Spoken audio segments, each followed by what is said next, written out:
ready to fight back. Fox News' Randy Wimbley got to experience it for himself tonight. And Randy, how did it go? Taryn, I'll be totally honest with you. I did not do nearly as well as I thought I would going into it. Now, we did a similar story about a year ago with the shoot, no shoot simulator at the Citizens Police Academy. In that situation, we were shooting at a screen with a modified handgun. Tonight, I was interacting with real people with real guns that shoot real bullets. No, man, it's not. My car's further down. Stephen Bari is trying to get back to his car when two men confront him and try to pick a fight before one of them grabs a gun. It's a real-life situation that's almost impossible to train for until now. It is the next evolution in training, and it's as close to real as we can possibly get. Bill Cusick, owner of Action Impact Gun Ranges, will soon roll out a new training system for both civilians and those in law enforcement.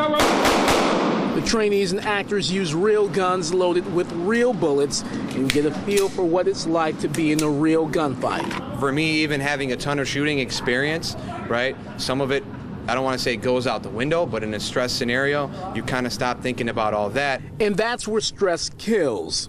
Literally. You saw a situation in Oklahoma where an officer thought he was grabbing his taser. Instead, he grabbed his gun and shot somebody. So that's because that officer stressed at that point in time. So exposing officers to this, we'll get a lot of that bad stuff out of the way. We'll discover it in advance, and then we can take corrective action. We put multi-races into our scenarios. And what we're trying to determine, do you have a preconceived notion to shoot somebody of a race simply because of their race?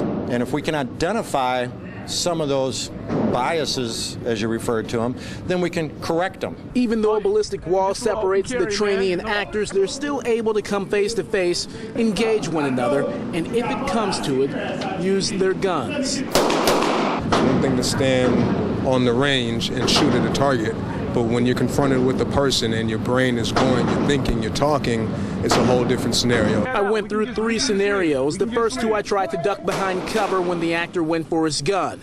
In the third, I drew and fired as soon as I saw him reach for it. Now, I will say this, the last go around, you had a couple under your belt, and what I did notice was your draw was a lot faster. You were more mentally prepared. That's the value of this training, so that we can stress you, find a way to correct you so that in a real-life situation, perhaps it will save your life. When I say we want to save lives, I'm not kidding. I want to save officers' lives. I want to save civilians' lives. Now, Bill Cusick says he already has several police departments here in Metro Detroit interested in getting involved and taking this training. He hopes to roll this out sometime this summer. Hugh, Taryn? Randy Bill knows what he's talking about. He's been on the streets. But, you know, a lot of us look at the spy movies and the police films, and we think we can do it. It is tougher than it looks in real life.